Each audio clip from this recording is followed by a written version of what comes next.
Serena Williams claps back at the Catsuit controversy. Are Jay-Z and Beyonce lying about selling out their shows? And Lili Reinhart admits that Demi Lovato is her role model. All that and so much more on today's Rundown. What's up, you guys? Welcome to the Dur. Naz and Aaron here. It is hump day. Humpin'. Wait, that was really weird. No, it wasn't. You know what I mean. We're humping. Nicki Minaj has been gushing over Pete Davidson, and we'll tell you more about that later in the show. Yeah, but first, I'm gonna start DHR with a story that's a little different than we normally cover, but I'm so excited about it. Serena Williams claps back at this catsuit controversy. Okay, so Serena Williams, aka the greatest tennis player in the world, she showed up to the French Open wearing a black catsuit because it made her feel like a warrior princess, of course. So apparently this controversy started when the French Tennis Federation made her change out of this suit, and apparently they've banned similar looks in the past before. So the French Tennis Federation president said in a tennis magazine interview, "I think we sometimes went too far. The combination of Serena this year, for example, it will no longer be accepted. You have to respect the game and the place."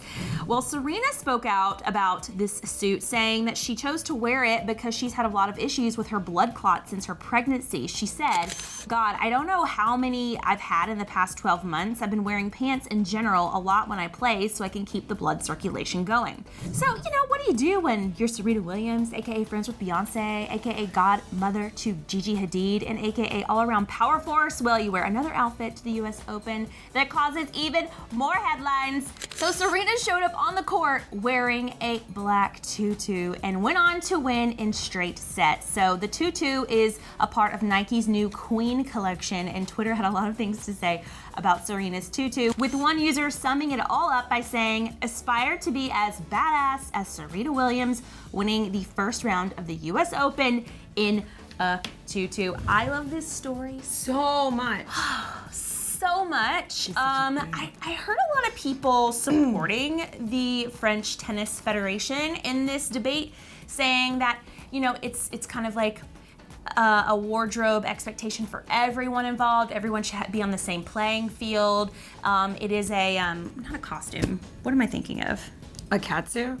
No. A one piece? No, it's like a uniform. Oh, It's okay. almost like a uniform type requirement, and they can make any rules they want regarding the players and what they wear.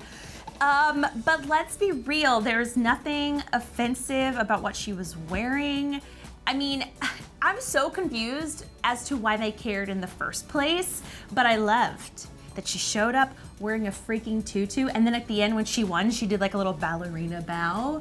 I'm like, this girl is such a queen. She has such goals, and I'm with you. I'm so confused. I think it's because these one pieces are form-fitting, so maybe they're not super happy or think it's appropriate to show all our lady parts, which is so wrong and so disrespectful to tell females what to wear during a sport. It was made by Nike. It's like actually arguably probably better to play in, especially when she has blood clots going on. But isn't it weird though, because they normally play in short skirts? Yeah. You know, like I don't get, if they were wearing skirts down to their ankles, I would understand. It's so weird. I know that Ann White, she's a tennis player way back in the day, she wore an all white suit as well. I remember she wore it with like these socks, and she got a lot of criticism for that too, so I was expecting this, but I just think it is so ridiculous, it's so stupid, and I love that Serena came back, clapped back, wore an outfit, Nike's new collection designed by Virgil, who also designs Off-White, which I love. He's known for his like infamous quotation marks, and on Serena's bag he wrote AKA Queen,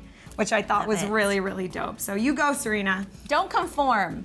So Lili Reinhart has recently spoken out and has credited Demi Lovato as being her mental health role model. So last night, Lili received the Conscious Award at Variety's Power of Young Hollywood event in West Hollywood, and during her speech, she spoke all about the pressures that come along with being a role model, saying, quote, "With the exception of being perfect idols, our mistakes are often amplified, our choices are criticized, and our words are scrutinized. That notion scared me for the longest time because because I know I'm not perfect, and I knew I was never gonna live up to that perfect expectation.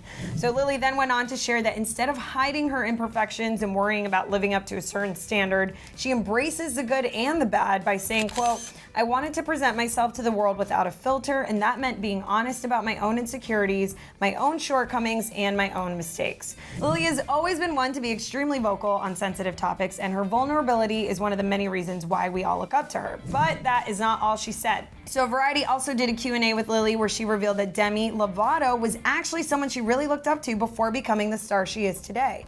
She said, quote, I remember her as being the first person I heard talk about depression and growing up with an eating disorder. I personally have not had an eating disorder, but her openness and honesty about her mental health was really cool to me. I was like, oh, that's how I feel. She's famous and beautiful and has money, and it's strange to think that she could still feel that way too. I love that Lili came out and talked about Demi Lovato, especially in the state Demi Lovato has been. We all know she's like really strong, gonna come out of this, and still remains a role model to this day. About being open about her mental health. And I love Lili because, yes, Lili is the star on Riverdale, and many would argue that she doesn't have to go out of her way to speak up about certain things. But Lili really is at the forefront. Like, she's super vocal about making people feel accepted for the way they feel and embracing their imperfections. And I love that Lili uses her platform for that. Yeah, I think this is a perfect time for her to speak out regarding these issues because, like she said, they're human beings. Like, no human being is perfect. I don't care if you're a celebrity or or Joe Schmo living your life. It's like the expectation that every single person should always say the right thing, do the right things. It's just an unrealistic expectation. Yeah. And I do think that a lot of celebrities have spoken out to support Demi Lovato as she is in recovery right now from this drug overdose on social media. They've spoken out. But this is like maybe one of the first times I think that I've seen a celebrity verbally speak out to support her, because honestly, during this time, I think there needs to be more people like Lili out there being like, girl, it's okay. Like, do you and come back, and it's okay to fail. It's okay to relapse, that we're all still supporting you. We're all human. Well, we spoke a little bit yesterday about Pete Davidson revealing in Variety that he felt like Ariana was gonna dump him every day and that he didn't deserve her and she's so much better than him or whatever. Well, today Ariana Grande is speaking out in support of how amazing Pete Davidson is. So it's safe to say that Ariana Grande's family, her friends, and her fans all approve of Pete Davidson. In fact, Nicki Minaj is one of the latest people to publicly praise Pete, and honestly, her comment speaks volumes as to how much she supports Ariana's relationship with him. Not long after Ari shared photos of Pete from his Variety shoot, Nicki slid into Ariana's Instagram comments and wrote, OMG, the most perfect man on the planet. WTF does he have a brother? To which Ari responded with, quote, no, but I'm the luckiest in the galaxy, I'll tell you that. Unfortunately for Nicki, and like Ari mentioned in her response, Pete does not have any brothers, only a younger sister named Cassie. However, Machine Gun Kelly saw an opportunity here to shoot his shot, and he responded to Nicki's question by saying, yeah, me. Now there's no word yet if MGK's response got him anywhere with Nicki. So much going on. But I love that Machine Gun Kelly felt compelled to respond. He's really on the prowl. I love that Nicki Minaj said, does he have a brother? Because I say that so many times. I think I said that to you when I met your husband. I was like, does he have a brother? Like, is there any other man that comes from the same planet that this man comes from? Because he's amazing. Yeah, and I think Pete Davidson is amazing, and I do think that a lot of people's negative comments about him are so superficial. I mean, none of you know him. We don't know him. We don't know how he is behind closed doors. We only know how silly he is on SNL or like the silly things he says in interviews, but that doesn't mean we know him, nor do we have the right to judge him or judge Ariana for that matter. She can choose who she wants to be with forever, and none of us should be weighing in on it. I agree. So we've all heard that Beyonce and Jay-Z have been selling out their On the Run 2 tour, but now sources are making us think, wait, did they really sell those shows out? So according to Billboard Box Score, the Carter Show in Minneapolis was listed as a sellout, but it only had about 33,000 tickets sold, and the venue in Minneapolis actually holds 66,000, meaning that either their entire stage took up more than half of the seating, or the Carters are trying to cover up some numbers, maybe. So the same thing actually goes for their show in Detroit. Ford Field, where they held their concert, has over 65,000 seats, but B&J show show was listed as a sellout with just 44,000 tickets sold.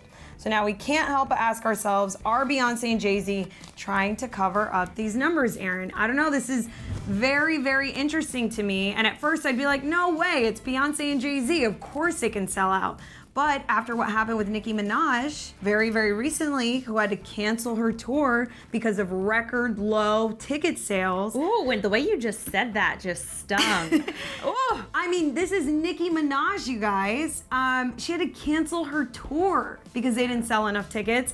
Now I'm starting to think, well, you know, maybe people don't have the money to go to tickets anymore. Maybe concerts anymore. Maybe these tickets are just way too expensive. But then I look at someone like Taylor Swift, who's still selling out stadiums, and I don't know, this is just all very interesting to me. I have a lot to think about today.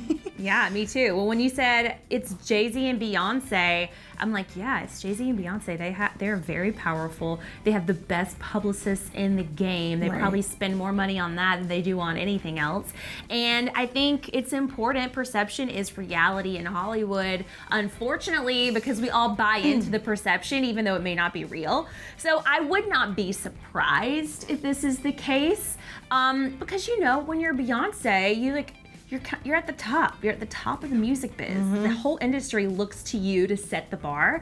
And if you aren't selling all stadiums, you don't want everybody to know that. So I get it. Don't you oddly feel like, though, Erin, if Beyonce went on tour by herself, she would be selling out? And maybe it's just this recent joint album that came out that maybe it's not going together well. Like maybe Jay-Z fans aren't really Beyonce fans. Maybe Beyonce fans don't really want to listen to Jay-Z's music. Maybe. I feel like the first On the Run tour was that way. I feel like they didn't sell out stadiums then either. So, but you know what? After all they've been through together, they need to be on tour together. I don't want anything to happen to them. I know, I agree. They're so cute. And Blue Ivy and the twins. Well, I heard this on the radio this morning, so I figured we should tell you guys about it. Taylor Swift performed in Detroit on her Reputation tour, speaking of Taylor Swift on tour, and she took the time during the show to have a tribute for Aretha Franklin. Well, Taylor Swift took to her Reputation tour to Ford Field in Detroit, Michigan on Tuesday and included a powerful tribute to the late Aretha Franklin. So about an hour into the show, Taylor turned the mood into quite an emotional one. She led the stadium filled with about 50,000 people in a moment of silence. So, will we please cut the lights and we'll have a moment of silence for Aretha. At the end of the minute, Taylor said gently into her microphone, "We love you, Aretha." Before the moment of silence, Taylor actually shared some inspiring words about Aretha that touched her upon her legacy as more than just a phenomenal singer. She said, "Detroit, last week we lost an irreplaceable force, Aretha Franklin. She did so much for music. She did so much for women's rights. She did so much for civil rights. She was one of those people where no matter what you say, no matter what glowing positive things you said about her, it would be an understatement." Well, I think that this definitely beats the tribute that we saw from Madonna at the VMAs. You guys, you should have seen Erin. I'm so upset. Erin, I have never seen you scream at the television screen, and you were actually the funniest I've ever seen you. Erin was just like, what? I was like, sit down. Is it over? Get her off the stage. I was so passionate about that because, I mean, I love Madonna and she's a queen. But, like, know your place and, like, know the time and have some sort of, I don't know, some sort of wherewithal about, that. And also, like, know, like, what this is about. This isn't about you, you know?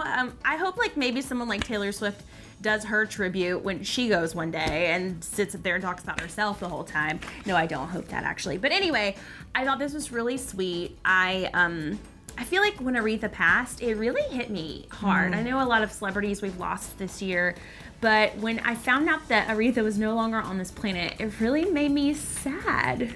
It's almost like a weird reminder that, like, we're all gonna die one day, right? Like, you're just like, oh, everyone's here all the time, and then you lose someone close to you or someone that's influenced you so much, and then you're like, oh, they're not here anymore. And that's actually like a really sad notion, but all we can do is celebrate her, have some RESPCT for her, and I'm glad Taylor did that at our concert.